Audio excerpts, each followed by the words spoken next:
Picture an industry everyone agreed was dying. Ticket sales falling for decades. Animal rights groups circling. Kids who wanted video games, not clowns. This was the circus in the 1980s, a crowded, cutthroat market, and the water was running out. So when a former street performer named Guy Laliberté started a brand new circus company in Canada, the smart money said he was insane. 20 years later, Cirque du Soleil had been seen by more than 150 million people in over 300 cities. It reached revenues that took Ringling Brothers, the giant of the industry, more than a century to build. And here's the strange part. Cirque did it without the things that made a circus. No animals, no star performers, no three-ring chaos. So how do you win big in an industry that's shrinking? The answer is a kind of map, one that can turn almost any crowded market into open water. And by the end, you'll see why the smartest move on that map is to stop trying to win it all. Two professors, W. Chan Kim and Renée Mauborgne, spent years studying more than 150 strategic moves across 30-odd industries. And they found the business world splits into two kinds of oceans. Red oceans are all the industries that exist today, the known market space. Here, the boundaries are drawn, the rules are set, and everyone fights over the same customers. As the space gets crowded, rivals cut prices and copy each other until the water turns red. Blue oceans are the industries that don't exist yet, uncontested space, where you create new demand instead of fighting for a shrinking slice, and the competition becomes irrelevant. When the authors looked at the launches of over 100 companies, the pattern was brutal. The launches that just extended existing products were the vast majority, but earned only a sliver of the profits. The handful aimed at creating blue oceans were 14% of the launches and 61% of the profits. The lesson lands hard. You can't outfight your way to the top, but you might outcreate it. So what did Cirque actually do? This is the cornerstone the whole book rests on, and it has a name: value innovation. Most companies believe in a brutal trade-off. You can offer more value, but it costs more. Or you can cut costs, but you offer less. Pick a lane. Be the luxury option or the cheap one. Value innovation breaks that trade-off in half. It chases differentiation and low cost at the same time.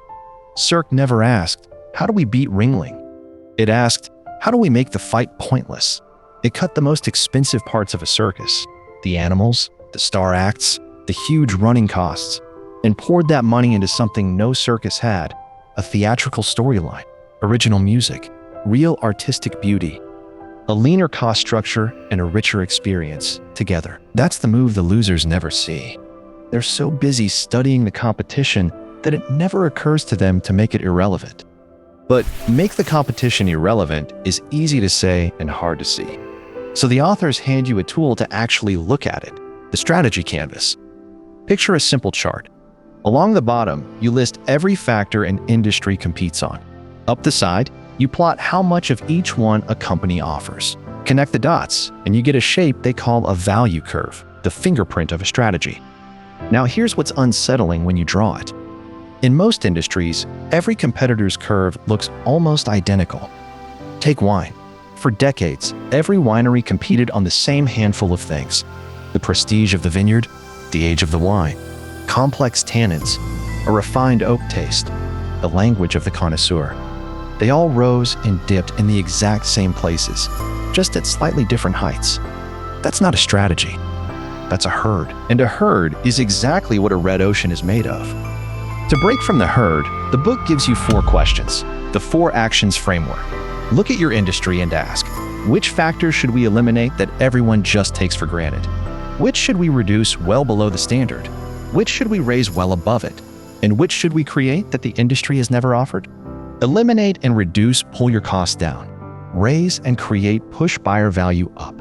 An Australian company called Casella Wines ran wine through those 4 questions and got an answer that horrified the experts. They eliminated the things wine snobs worshipped: the aging, the oak, the complex tannins, the intimidating jargon. And they created something wine had lost: fun. Easy to drink, easy to choose. A wine for people who found wine terrifying. They called it Yellowtail, priced at under $7, and offered barely 2 kinds. It became the fastest growing wine in the history of Australia and America by winning over people who had never bought wine at all. How do you know if a value curve is any good? The authors give it a three-part test: focus, divergence, and a tagline you can say out loud. Look at Southwest Airlines. While every other airline chased the same things: meals, lounges, seat classes, big hub airports, Southwest bet everything on just three: friendly service, speed, and frequent departures between cities. It threw out most of what defined air travel, and then it did something odd. It priced itself not against other airlines, but against driving your own car. Its whole strategy fit into a single line: the speed of a plane at the price of a car whenever you need it. That's the test. If you can't capture your strategy in one sharp, true tagline that speaks to buyers, it isn't sharp yet. And if your value curve looks just like everyone else's, you're still swimming in red water. Now, the biggest question of all: where do blue oceans actually come from? Most people assume it's luck, a flash of genius, a roll of the dice. The authors say no. There are patterns. They lay out 6 systematic paths, 6 walls that every industry treats as permanent and that you can walk straight through. Path 1. Look across alternative industries. Executives who need to travel face a choice: fly first class or buy the company a multi-million-dollar private jet that sits idle most of the year. NetJets stared at that gap and asked a question no one had. What if you could buy just a slice of a jet, a 1/16th share, around 50 hours of flying a year, starting near $400,000 instead of the $7 million a whole plane cost? Not an airline, not full ownership. A blue ocean sitting in the space between 2 industries that nobody thought to look at. The other paths work the same way, by questioning a boundary everyone else obeys. Look across the strategic groups inside an industry. In fitness, there were 2 worlds that never touched: expensive health clubs full of machines, pools, and mirrors, and cheap workout videos you did alone at home. A company called Curves grabbed the best of both and threw out the rest. No pools, no saunas, no mirrors, no men. Just a simple 30-minute circuit for women who found big gyms intimidating and home videos lonely. Membership cost a fraction of a health club, and Curves grew to over 2 million members in 10 years. The pattern under all 6 paths is the same. Everyone in an industry stares at the same rivals, accepts the same rules, and fights over the same scrap of water. The blue ocean is one honest question away. What if the wall we've all agreed on isn't really there? Here's where most companies get it exactly backwards. To grow, they zoom in, slicing their existing customers into finer and finer segments and fighting harder for each one. Blue ocean strategy tells you to zoom out. Don't obsess over your customers. Look at the far larger ocean of non-customers, the people your industry has never served. The book sorts them into 3 tiers. The first tier sits right at the edge, buying a little but ready to jump ship. The second tier has looked at your industry and consciously refused it. And the third tier has never even been considered. They're in a market so distant no one thought to ask. Callaway Golf noticed a huge crowd of people who tried golf once, found it maddeningly hard to even hit the ball, and quit. So Callaway built a club with an oversized head, the Big Bertha, that made the ball easy to hit. It didn't steal golfers from rivals. It turned frustrated non-golfers into golfers and opened a blue ocean that lasted nearly a decade. Consider the strangest case of all. In France, a company called JCDecaux went after second-tier non-customers, businesses that had looked at outdoor advertising and walked away because billboards on the edge of town reached no one standing still long enough to read them. So JCDecaux offered something no one had.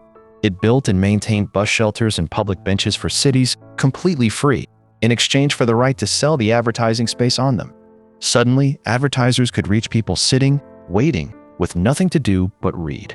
A market that had refused advertising became one of its most profitable corners. And step back, and the whole philosophy snaps into focus. The losers in every one of these industries were busy studying their rivals. The winners weren't looking at the competition at all, because the only way to beat the competition is to stop trying to beat it. So far, we've been finding blue oceans. But finding one isn't the same as building a business that survives in it. A dazzling idea can still lose a fortune. So the authors give you a sequence, 4 questions you have to answer in this exact order. First, is there real buyer utility? Is there a compelling reason for the crowd to actually want this? Second, is the price easy for the mass of buyers to reach? Third, can you hit your cost target and still make a profit at that price? And fourth, What adoption hurdles, from your own employees, your partners, even the public, stand in the way? Miss any one of the four, and the ocean stays empty. Get the order wrong, and you'll build something brilliant that no one can use or no one can afford. The graveyard of great ideas is full of companies that started at the wrong end, with the technology they fell in love with instead of the buyer they needed. To find where utility hides, the book gives you a map of the buyer's entire experience, from buying to receiving to using to maintaining to finally throwing away, and asks where the biggest blocks and headaches live. Remove the biggest block, and you unlock a blue ocean.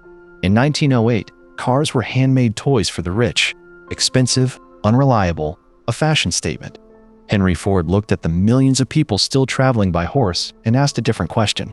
Not how do we build a better luxury car, but how do we remove every block between an ordinary family and a car they can actually own, run, and fix themselves?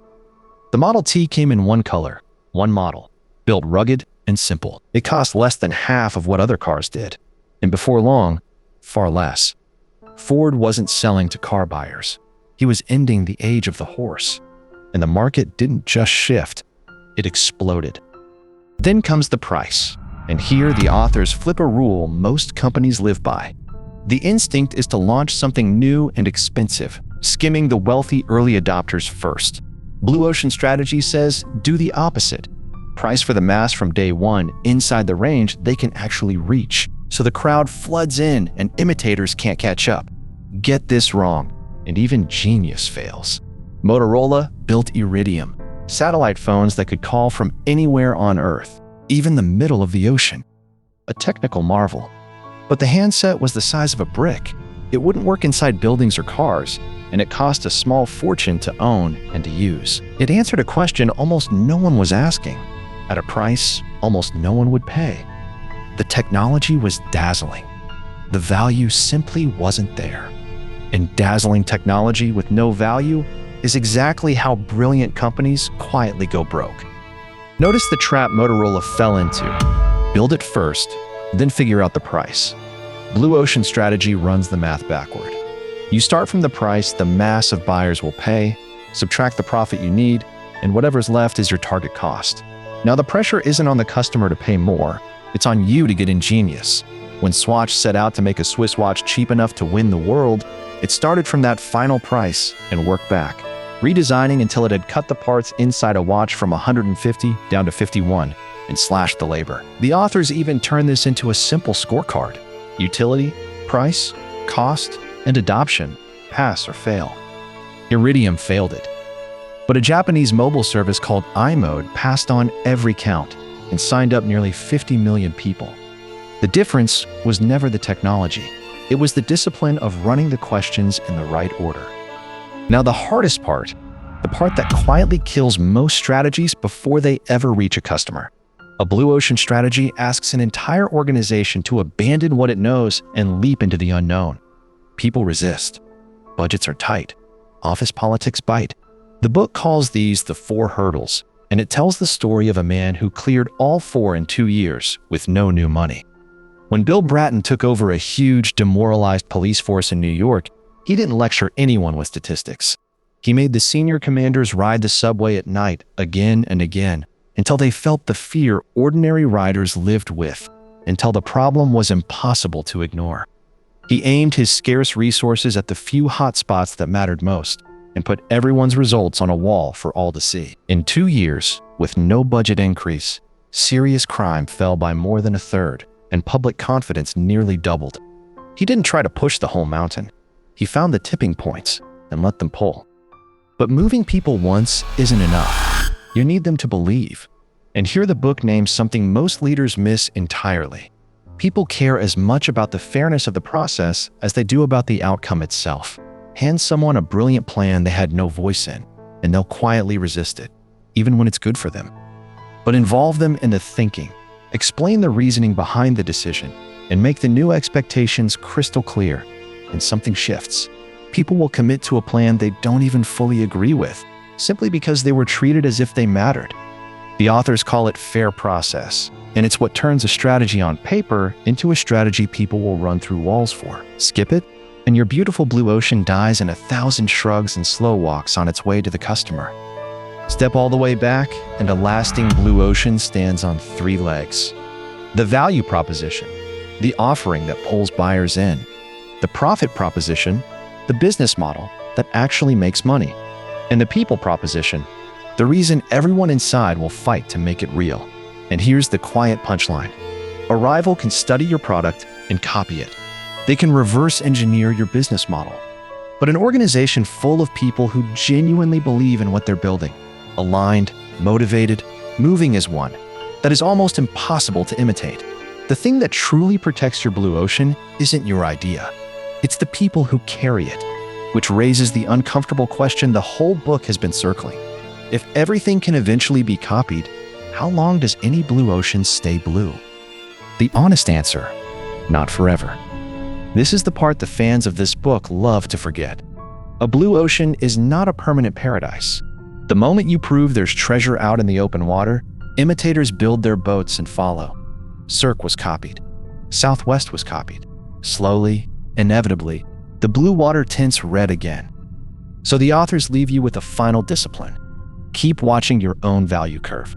When it starts to blur into the imitators, when your strategy begins to look like everyone else's again, that's the signal. Don't defend the old ocean to the death. Value innovate again. Reach for the next blue ocean before the current one closes over. Success was never a place you arrive and rest.